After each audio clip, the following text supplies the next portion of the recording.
how would you advise a single mother to kind of help a child that maybe because of what they've seen their parents go through, to kind of not see marriage as that in general? Because I feel like for a lot of children that have grown up in single parent homes, they tend to see marriage as this thing that they can't really, you know, pursue, or they don't have that faith that that can work for them. So how would how can those kinds of parents, help? Oh, okay.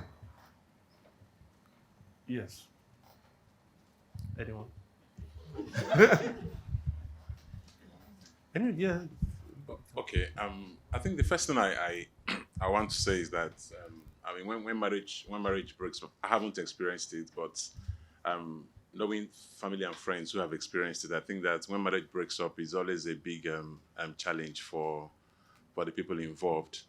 Then I just want to add also that, and I always say this to my wife when we talk. Um, if someone is a man and has a child and is in a marriage, that person is a father and that person is also a husband. And the collapse of one of the relationships does not necessarily mean that the other one should collapse as well. A man may stop to be a husband, but I don't believe that, except in situations where contact with the child um, threatens the child's welfare, and that's not necessarily it shouldn't be just the opinion of the mom. It should be something that is factual. Except that's what we're dealing with. I don't believe that simply because a marriage has collapsed, then a child should not experience fatherhood, or a child should not experience motherhood. I think based on that, I think the spouses should, I mean, estranged spouses should find a way to allow each other have opportunity, to play their parental roles, which they owe the children. So that said, the other thing I also want to say is that I think transparency matters a lot, and it's not just about with marriage. All around in raising children, it's good that children know that we struggled with certain things. Doesn't necessarily mean that those things are. I mean, the good sides of those things are not available. So if I'm in a marriage as a dad or as a husband, and my wife is not treating me well, my wife treats me well, but I'm just saying, if my wife is not treating me well, I shouldn't raise my children. I shouldn't communicate to my children in a way that suggests that women don't treat their husbands well, wives don't treat their husbands well, or our husbands don't treat their wives well. When we sell that to the children, we actually destroy them, you know. But we should communicate transparently, and that transparency also means that we are not just trying to say things the way. Fact, transparency means we are saying things the way they are, which also means that my experience is not necessarily the way marriage is experienced by everyone, you know. So I think that gives children a balanced view of marriage and a balanced view of life. That's just what I want to add there. Yeah. I mean, one part I would just add to that is to say, I'm sure many of us have heard this thing that the way most people, the way they train um, guys who spot fake currencies is not by showing them fake currencies. That the way they spot it is by showing them real currencies, and that if they master the real currency, they'll be able to spot the counterfeit. Meaning, the existence, to see something that is a counterfeit means that there has to be the real. There's no counterfeit without the real of something. And so, just to underscore this thing about, I would say that as the children grow older, the mother or the father, whichever one, has to be intentionally transparent and to say, my marriage didn't work, but that doesn't mean, in fact, it was this and this that didn't work out well. I know some who have said literally, I was advised against marrying your dad. I was advised against marrying your mom, and I went against that advice and look at the things. This is how I chose, or this is how I didn't choose well. And so what they are then doing is to say, it's because I didn't do it well. It's not because this institution is bad. And so just taking them, being honest about their mistakes, lets them know that this thing is actually good, right. You know, in the African American community, which sadly I think last time I saw is about the I think about 70% of children grow up in single parent homes. It's that bad right now. One of the things that is a joy to see is that a lot of especially the men that grow out of that, I'll give you one example, LeBron James, right, is to most people's account is an exemplary father. And the reason why is because his dad wasn't there. And so the counterfeit, the bad marriages should be able to inspire them to say, all right, at least I've learned how not to do it.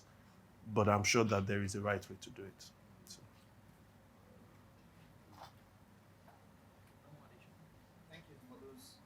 Thank you for those answers.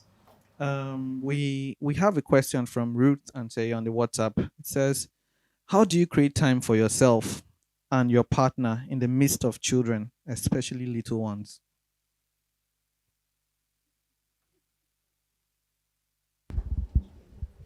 You create time. You have to put boundaries, especially from early on. If you don't put boundaries, if you don't intentionally create time, there'll be no time. So you have to sit down, both of you, and say, okay, we want a date night. I want time for myself. I want time to be refreshed. I don't want to go crazy with taking care of the kids. Say, okay, you husband, take care of the kids for 2 hours or 4 hours. I want to go out with my friends. I just want to spend time alone. That's creating time for yourself, and vice versa. And then creating time for both of you. Maybe you want to go out or you want to spend the weekend together. There are family members available. There are friends available that can help you.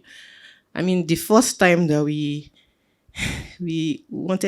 had to go away. I think our son Tofumi was 2.5 years old, and we knew that we had to go away, both of us, because we had both of us were schooling at that time, and he was doing his PhD, I was doing my masters. We were so overwhelmed, and so his sister had to drive down to our city, which is 2.5 hours away, to pick up Tofumi, take him for the weekend. And I remember having the itch to call everyone out to know, is he okay? Is he okay? But it was a very good time, for us. So you have to intentionally create the time, is the answer that I would give. Okay, and just to add to that, at least from a woman who had many kids, like dozen. Said you are who? And in our own case, so when Dawn was born, Diamond came shortly after. My husband would say first batch, second batch. And the truth is, for women especially, there is always that guilt that you struggle with if you want to create time for yourself. So sometimes, in fact, maybe it's now that I'm now like, the way Nigerians say, I don't borrow. So, you always have that guilt of, am I a good mom? What mom actually feels, yippee, I'm alone.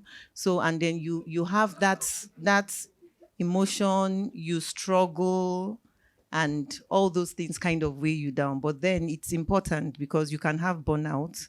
And when you have burnout, you become irritable, even to the children. And then you become irritable to your spouse. And life just looks like, I beg, who sent me message kind of thing. So you create that time. You say to yourself, I think first of all, you deal with that feeling of there is nothing wrong to desire to be on my own. And there is nothing wrong, because sometimes we can raise children who may begin to feel entitled. So your children always feel that you are there. And so when you want an alone time, they're almost like, I remember the first time I went to the movies with my friends without my children. My last daughter, she was in grade 4. So she saw the popcorn thing in the car. And she was like, Mama, did you go to the movies? I said, yes. With who? I said, with my friend. How? So that was the day I said to myself, this is not healthy, not for me and not for the children. So you have friends, and there is nothing wrong in asking for help, especially when your kids are small. So you even diffuse that it's not a bad thing to want an alone time. It's not a bad thing to want time with your spouse. Because if you don't create that time gradually, you begin to think that your marriage is all encompassing, even with the children. So I hear people who say, we go out. And when they say we go out, they are talking about me, my spouse, and the children. No. So you bring in people, you ask for help, and then you just find a way to just do it yourself too. Let me just quickly add one thing that everything, amen to what they said. This is a more practical, just one small step. And I really want to say that, especially to people who have young children, and especially if you're just starting, it's not that fashionable now, but set a bedtime for your children. Like, set a bedtime. And when I say set a bedtime, if I can go overboard, don't set it at 8:30. Like, 7:30. There are a lot of people who feel like, no, we're powerless. They just don't go to bed. No, actually, you can, if you start it on time. We started with our children well before they were 1, whilst they were still breastfeeding, right? Put them just constantly. But I think sometimes we give up so easily because there's the initial pain and stress that comes in. The child is crying, so we just carry the child and just watch the TV. And before you know it, they are 1, 2, and they just don't have that rhythm. And you've just literally accepted that your children are just going to be around. So by the time, honestly, I'm careful here because I don't want to put us up as model parents, but on this one, like, by the time your children are 1.5, you just say, okay, it's time to go to bed. They just go. And in fact, what even happens, I remember the first time, I think one of our kids, they went, did a sleep, 2 of our kids, they went, did a sleepover somewhere, and they were, it was like almost 10. Our own children just started sleeping. It's just because they couldn't. So you can build that in. Literally, our children we have it's going to be 10. They're almost 10 and 6. I'm not joking. Holiday. When is their bedtime? 8 o'clock. School time, their bedtime is 7:30. And we explain to them, apart from even, we say it's good for you, your brain will be refreshed. Your brain will be refreshed and everything. So, and you build the whole rhythm. Because of that, they will have their shower at 5:30, between 5:30 and 6 o'clock. They will do their devotion, family devotion at 6, with either of us, 6 something. They have their dinner to 7, and then they can be with us up until 7:25 or 7:15. They even go and brush their teeth. We are come, let's pray. When it's 7:25, 7:30, off you go. 7:30, they're gone. And they just get used to it now. What that then does, if we, let's say, sleep at 10, the time has then been created. There's extra time there. But if you constantly just allow your children to invade, no wonder you feel pressure. So by the time they're even falling asleep, you two are falling asleep with them. And you're waking up at the same time. So you sow into it early, very early on. Until literally when they're breastfeeding, sow into it, and you reap the rewards after. Thank you for those answers. We have the roaming mic going around. We'll take one question from the crowd, and then we'll go back to WhatsApp.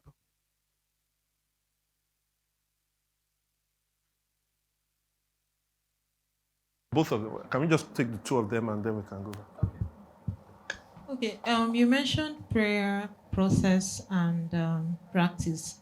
So, what would you say to a couple here or watching that have sat down, prayed, processed, practiced, and discovered that they don't have things in common? The 3 things in common. What would you say to them? Secondly, still like it, there's a lot of apprehension about marriage these days. So what would you say to someone who really loves the person they're in a relationship with, but have a lot of apprehension about marriage? Yeah.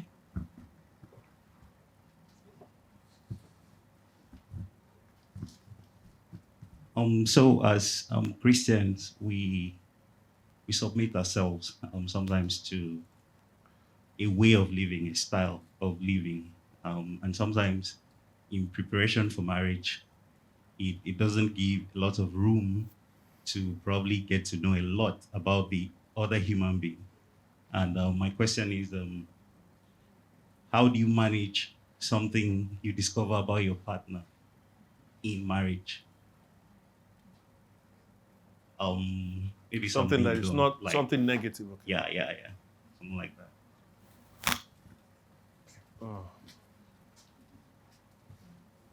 I can take the first one because that's directly, and then we'll leave the other two to you guys. The way I'll answer it is somewhat cruel, but I'll be able to explain. Is so, what if you find out that you guys don't have anything, you don't have anything in purpose, right? After going through those three things, that there's nothing to unify. It's not possible. It's not possible for you guys to not come to some unified thing. Now, what is possible is that you may have gone through it for a while. You may have gone through them and you've not yet discovered. So it's a discovery. There's no doubt it's a discovery. It's not like, oh, let's sit down, let's dedicate this weekend to discovering it. It's like when people talk about their gifts, the gifts that the Spirit has given them, we over a period of time, and sometimes it sort of changes. So this one thing I would say to that couple is patience. Yet another P, right? Right? So patience. There should be patience. Don't put pressure. I'm on the road. Ah, my God. Yeah. But there shouldn't be, I think there shouldn't be that pressure. It's like, if this will be wrong. We are meant to be multiplicative. We need purpose. We can't find our purpose. It's finished. Maybe we're not meant to be together. No. There's no need. You're married. God brought you guys together. God will show you that purpose. Because for me, it's almost like somebody saying, I don't think I have a purpose for living. Now, I would agree that person at this moment has not discovered it. And there may be difficulties for why they've not discovered it. But I don't know anybody that God has created that doesn't have any purpose for living, particularly if they're Christians. So what I would encourage is patience without pressure. And then with that, do it again. Just do them. Then, that is pray, process, they may not come something. But then they may even find something that they individually are good at. They've come, okay, fine, let me be the one to encourage. And then you can then start to discover that, I didn't think that I was called to that, but, my wife would never have said, in fact, it's not that she would never have said, she said she never wanted to be in any form of ministry. She didn't want, right? She didn't, we asked Tosi about church planting, and she told me she was never going to marry a pastor. Right? For all of the singles that, they said the one guaranteed way you get married to a pastor is by saying, I don't want to marry a pastor. He's going to be a pastor, He's looking behind, you don't get married. God allows you to get married, then the person now gets the call. So my point is, as she opened herself up and she saw some of these things, all of a sudden she now opened up and found that she has ministries, counseling and all of those kinds of things. So I'm saying, if you don't have the pressure and you have the patience there and you still go through the process, eventually you guys will just see that, there are places that we do coalesce in. So that's what I'll say to that. And then you may, if it gets to a certain point, you can decide to see people who are, spiritually mature for counseling after you've gone through some time, and they may be able to help you guys with that process as well. I think the other question was if you discover something. John's question, yeah. The one about discovering something after you've married, and I think Pastor Femi had also said, I think you chipped in something when he asked them.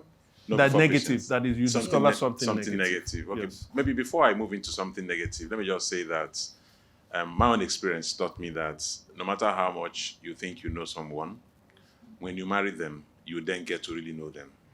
It's because, I mean, Chida and I went out from school, okay, and it was right from university we went out, but it was in the marriage that we started learning some things about ourselves. So that one is there.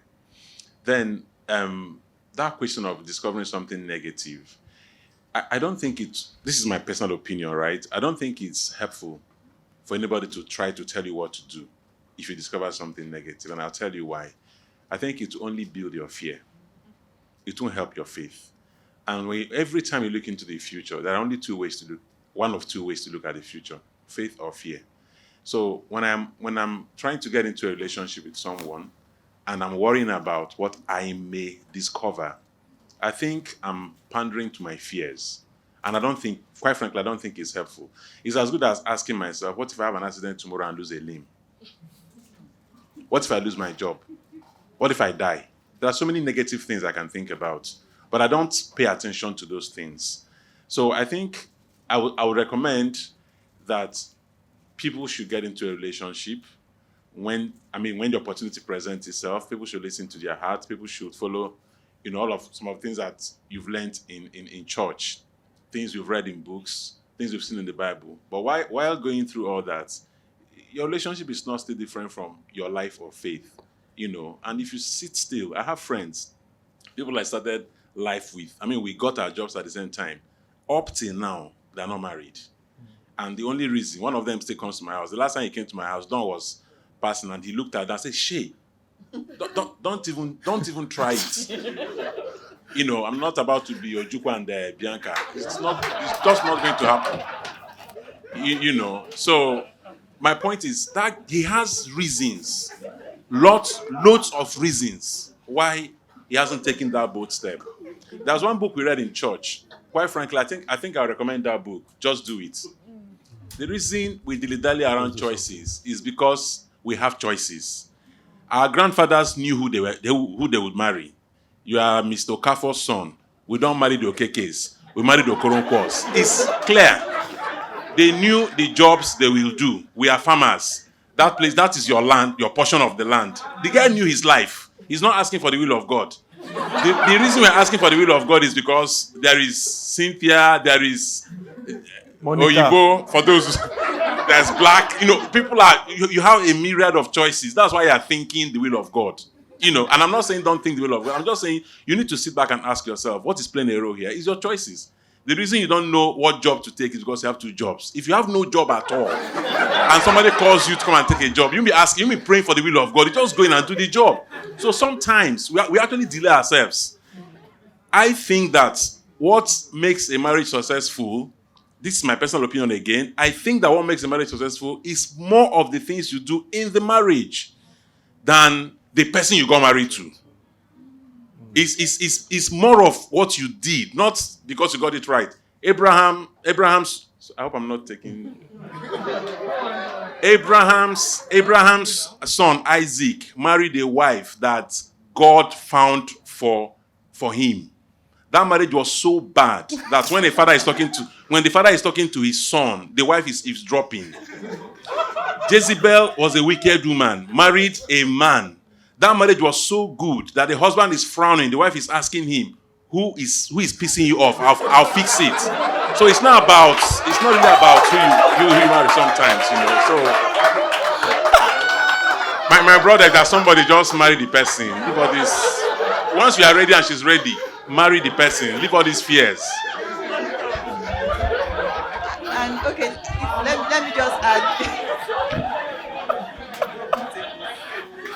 Okay, let me just chip in for the people who are already in the marriage and who just they wake up and say, this is not what I bargained for. So I think life is about perceptions and expectations. So sometimes we form expectations, we want expectations to go a particular way, and we have perceptions about certain things. But if we begin to look at, like Solo said, if we see life as faith or fear, and we say to ourselves, okay, this is who I have married, and I am discovering certain things.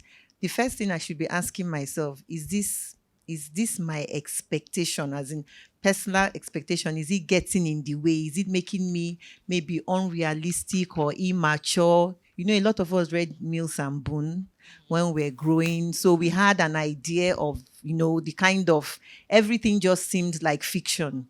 And some people still go into marriages having some, will I use the word fantasy, like, you know, so they marry a beautiful woman or a very handsome dude and discover that she snores or he snores, or you know, all kinds of stuff. And because they have certain kinds of expectation, all of a sudden they start becoming unhappy and it begins to affect them. So first of all is to fix the expectation and say to yourself, this is life, this is life. Nothing is perfect. If I work with this person, if it's something we can talk about, if it's an annoying habit, if it's something we can discuss, then if it is getting in the way, then there may be need maybe to talk to a counselor. But I think it's nothing that cannot be handled. Yes. For me, the second question, let me just quickly start with that. And that's why, yes, apprehension. There is actually a healthy form of apprehension. And I actually think the apprehension works in two ways. There's a positive form and there's a negative one. I think there are some people that, like I was describing in the talk, they've gone into marriage with their eyes closed. You know, I was recently talking with somebody who just went ahead and just got married, absolutely no advice from any of the people they could. And I asked the person 3-4 questions. The person was basically informing me that they're about to get married. I asked the person 3 or 4 questions on things. And the person was basically telling me I'm going to get married in like 3-4 days. So I asked the person 3 or 4 questions. And all the answers the person gave me, you know, I was just like, man, I didn't tell the person this. I said in my mind, I just have to be in prayer for this person, because every single thing this person is telling me is this marriage is going to be a disaster in just a year or two. Like, now, as I said, I'm praying against that. There's nothing that makes me, when I see people who are trying to get married and I feel it's going to be a disaster, that is one of those prayers where I'm saying, God, I want to be 120% wrong. Because it gives me no joy whatsoever for that, right? But when I just felt the person was getting married and going about this thing in all the wrong ways. So I want a positive apprehension of marriage in that regard. But obviously, there is also the negative apprehension. And I think it fits into a lot of these things that Chidima and Solomon are saying. There is something about an unrealistic expectation. And we have it in so many other aspects of our lives. It is also the one where we expect, you know, people that have entered into our workplace, they are new, they are fresh, they're not experienced. You expect them to be experts in spreadsheets, you expect them to be experts in presentation, and you just say, am I not paying you? You know, that kind of thing. So as though that would, you know, sometimes you want your children to just immediately get certain things like, am I not paying huge school fees? You don't want your children, because you've been taking them to church and you've been doing devotions, you don't think your children, it's everybody else's child that will sin, no, but your own child can never actually sin. So there is this sense of false expectation, and also how people change is also there's a false expectation of that. And so I think when we get into marriage, a lot of people are going with false expectations. You can never get a perfect marriage, you can never get a perfect person, but you have people that you can grow into health with. You can grow into health with. So that's why I like this sort of, there is an aspect of faith you still need. Yes, you enter, honestly, it's like, Jacob, you are not Rachel, you are Leah, right? Like sometimes you just wake up like, I didn't know. And if we do it the Christian way, and this is why a lot of people say, how can we not have sex before marriage? How can I not test this? How can I not know what this person's habits are? And so they say, because I don't want surprises when I get into the marriage. So the Christian one, if you put those boundaries, listen, there are things that you're bound to find out that you're like, I didn't expect. So faith is important to say, the God that has brought us together, there's a sense in which the God that has brought us together will see us through. If you have that, as my wife likes to say, it's not love that sustains the marriage. It's commitment that does. This isn't to say you should then stay in a marriage that is abusive, but it's saying that if you are committed in a particular way, that commitment brings the love that transforms. Jesus is committed to us despite our failures. He's committed to us despite our sin. And it is that commitment that Jesus has for us that eventually transforms us into a bride that will be without spot or wrinkle. So if we say we are committed here, that commitment should then drive us lovingly to then say, here's where I need to adjust. Here's where I need to speak up, right? Love doesn't always mean just taking all the crap. It actually means sometimes saying, I will not take this crap again, right? Here's where we need to say we are going to go and speak to this person. You are not coming. Me, I'm going to tell them. I'm going to open our marriage. And I'm opening our marriage because I want our marriage to work. So, but somebody who is not committed can just give up easily. You see what I mean? So I think if we start having marriages that we can show people and say, look at this, look at that. For every time people say, oh, marriage is getting da-da-da-da-da, all marriages are breaking up, I always say, but I know this person, and I know this person, and I know this person, and I know this person. So we can do that. And then second, I can say, you know those people that are there, right? Let them tell you about how their marriage was 6 years ago. Look at where they are now. So we must always keep holding on examples, positive examples, and also realistic examples, being honest that people did not start where they were, for people to combat that narrative that then says because of this and this, they wouldn't.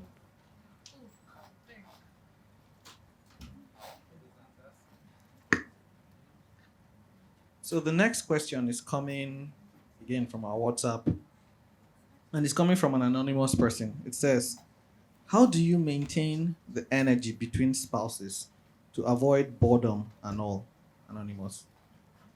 How do you maintain the energy between spouses to avoid boredom and all?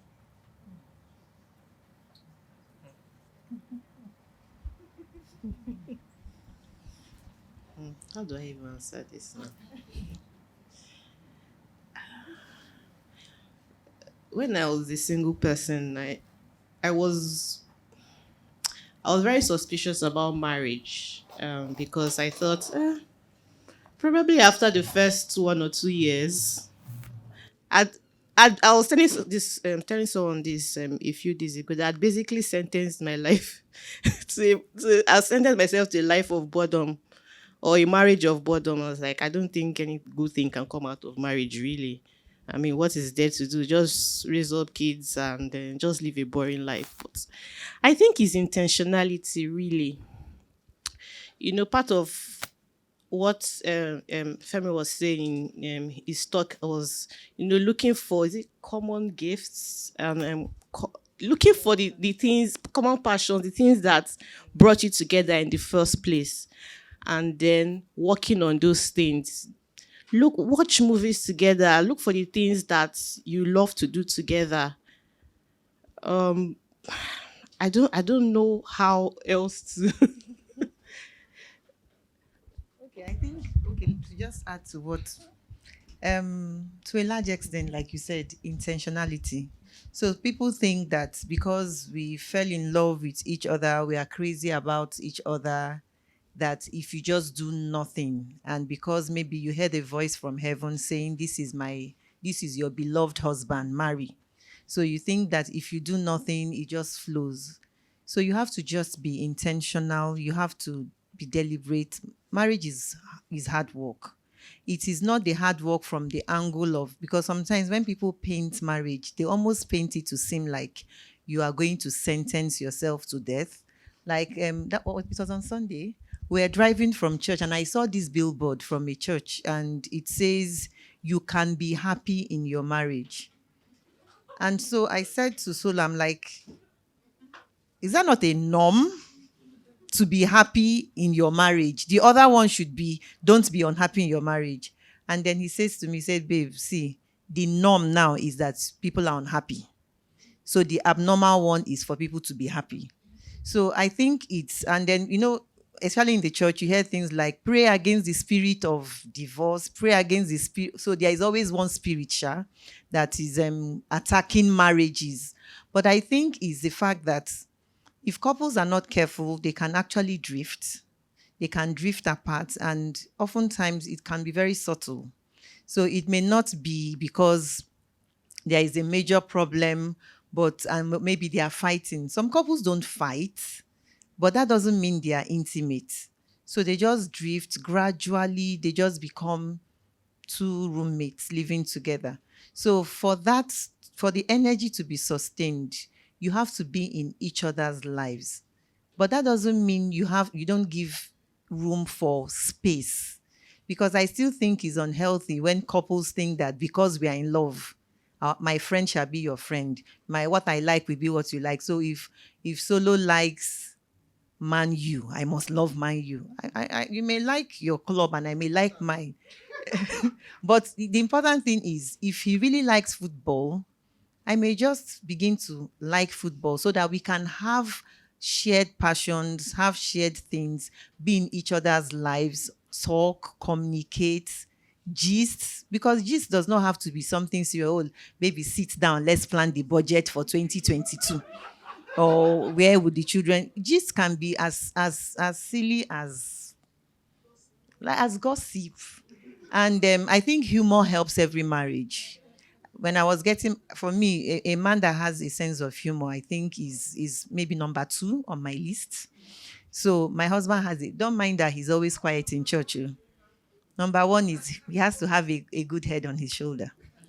So that sense of humor really, really puts energy in your relationship and in your marriage. It doesn't give room for boredom, because if there is humor, there is play, there is laughter, you just have fun together. Sorry, I wanted to add something which she said that I was going to emphasize that, which is communication. Communicate about any and everything. Even when the person is not there, text.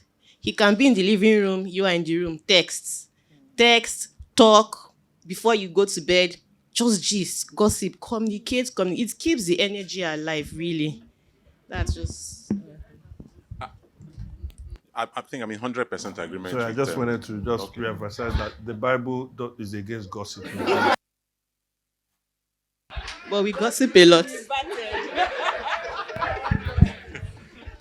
Just to, I mean, agreement with everything that Tosin and Chido have said, and just to also add, and I speak as a man.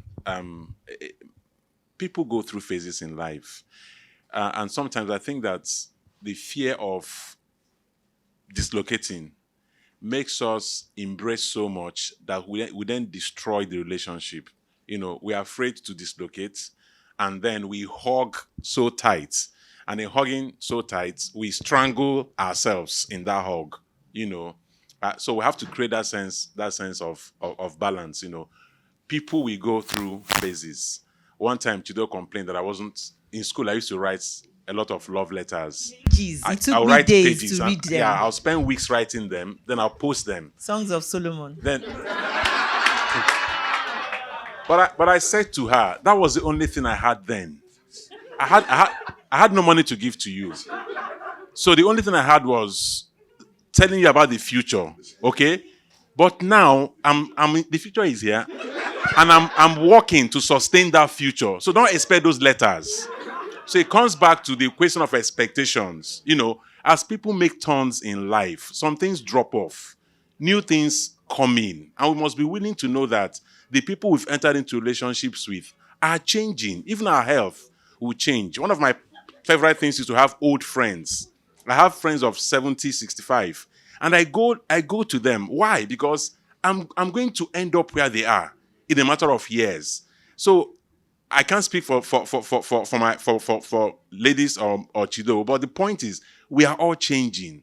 And as we change, we should make room for that change and not strangle ourselves in the relationship. And we should just stop being afraid of dislocating. You don't even know when this time passes. We are 19 years plus. Quite frankly, we wake up every morning, we gist. In the night, we gist. In the middle of the night, babe, are you awake? Are you awake? She's awake. We gist. And we don't even know when time passes.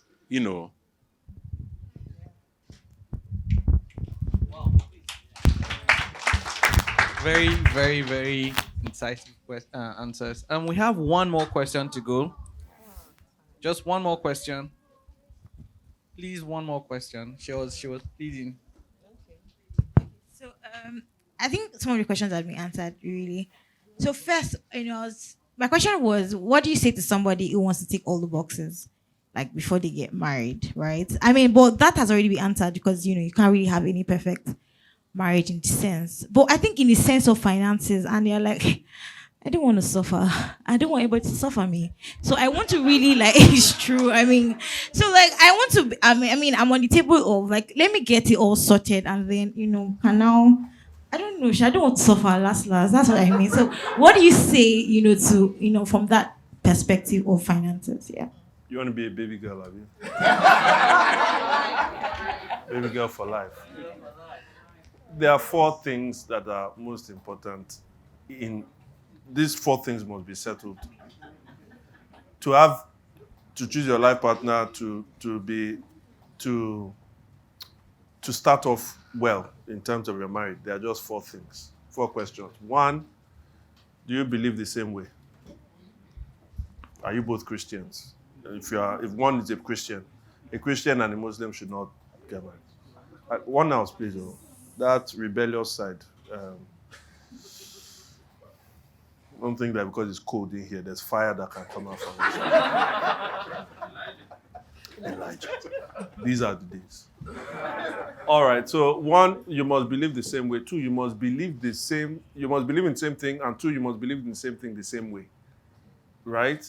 It's hard for somebody who is, and I'm not trying to denigrate anybody here, but somebody that goes to a Sele church and then somebody that is high Roman Catholic. They are both Christians, but like they will have problems. Who is going to go to whose own church? All right. Third thing is they should deeply love each other. They should deeply love each other. So believe the same thing the same way. Deeply love each other. Fourth thing, there's always one or two big questions that need to be settled. Important questions. Always one or two big important questions. For instance, I want to live in Germany. I want to live in Nigeria. I feel I'm called to live in Germany. I feel I'm called to live. You have to settle that question. Another one. I've always envisioned that my mom is going to come and live with us in this house once we get married. No, my mom, you understand? Those are things. Yeah, that's it. But you see, the money thing, it's something we have to be really careful with. I often ask people, I then say, so how much? How much is it? You say, so that I don't suffer. Let me tell you, if you say, let's say you are earning 400K, and you'll be like, 400K will get me a house in Aja. When I was married, I wasn't married, I was living in Aja, but now, Aja traffic, I want to live at least in Agungi forward. So, Oga, how much do you earn? Okay, he earns 800K. 1.2 million every month. That's good. We get to Agungi. Oh, sorry. Plus our own. Oh, no, it's her. Oh, sorry, I heard that thing. They said the man's money belongs to both of them. The woman's money belongs to her. No problem, you still live in Aja with that. So, but let's assume they are into the 1.2 million. Let's assume they're into the 1.2 million. Okay, so you move to Agungi. First problem. Once you move to Agungi, then you now realize, Agungi is not like phase 1. And there's flooding inside there. You'd be like, what kind of suffering is this now? Flooding and all of those things. Your taste changes. So this idea of what is suffering. Second, and this is not a curse or anything, this is just reality. He loses his job. So now what do? You now blame him for losing his job.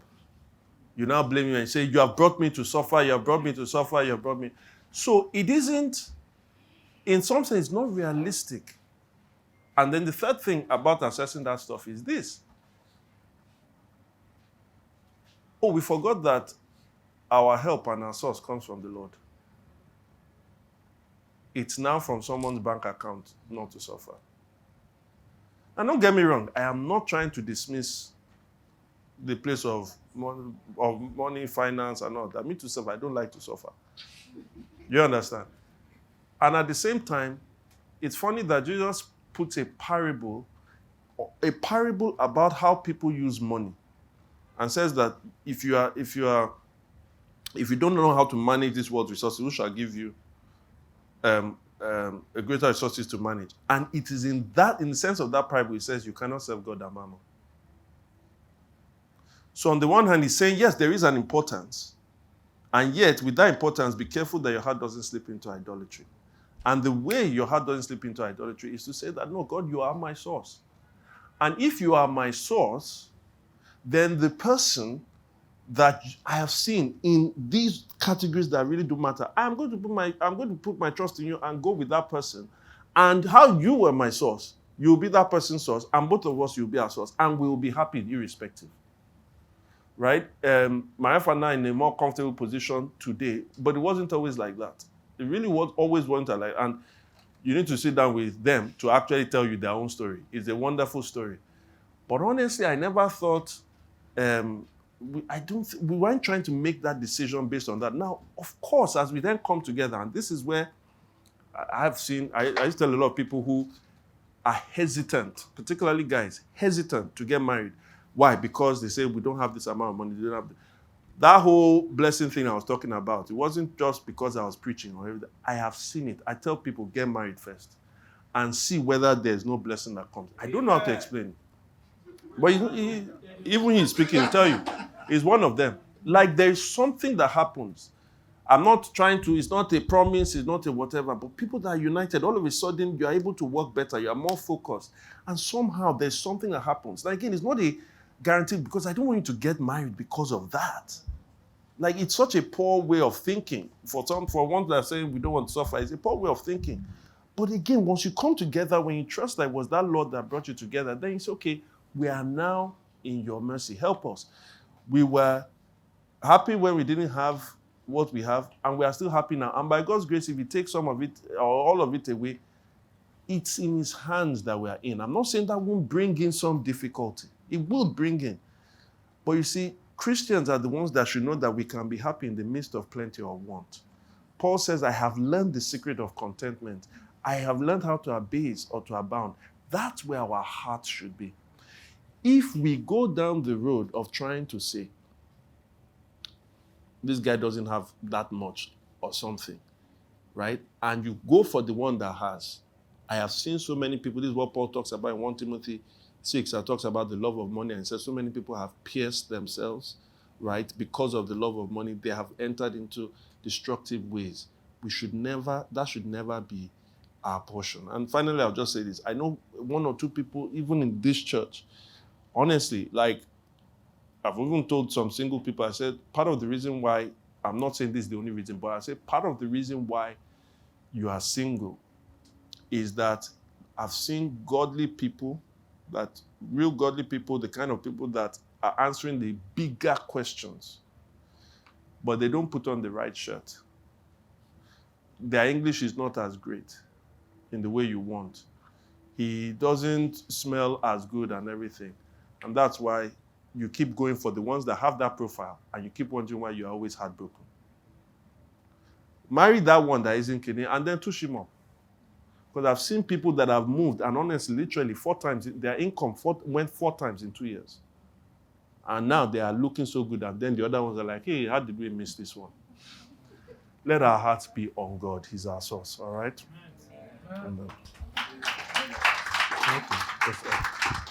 I just want to add one thing to all that Pastor Femi has said. I just want to say that this doesn't take away the place of making sure that the person you get into a relationship with is a responsible person. Because I think that's the biggest problem. And the problem of irresponsibility is sometimes it can mask behind prosperity. So because the guy has a job today, if he loses that job, he doesn't want to stand up anymore. Yeah. He doesn't want to try anymore. He marries Netflix that you paid for. When you complain, he will beat you up. When your bosses call you, he will claim they're calling you because you're having an affair with them. it becomes your problem in life. So, and it can be the other way around as well. So I think that point of responsibility, just that I should bring it in. That's what you should watch out for. Yes.